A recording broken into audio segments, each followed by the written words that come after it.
жумушка кайтасың, жумушка иштейсиң, мен айткандай болот, мен дегендей болот деп. Коюңуз десем дагы эч тынч койбойт, жан бербейт. 3-4 жолу биздин илерибизде өзүмдү кошо 4 жолу атышты. Унчукпай жүрөбүз, бир да арыздан албайбыз.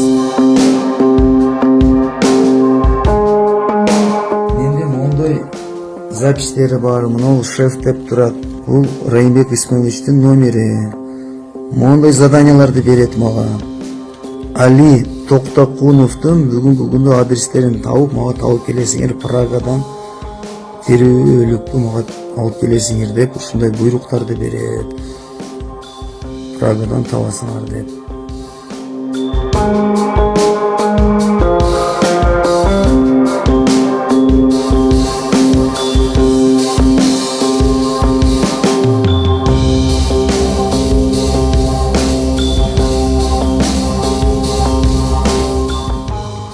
Если говорить непосредственно о видео, то в целом это лишь попытка шантажа и полива, очередной полив грязи, чтобы создать себе все комфортные условия и возможности для того, чтобы уйти от уголовной ответственности. Нестыковки этого видео можно увидеть невооруженным глазом.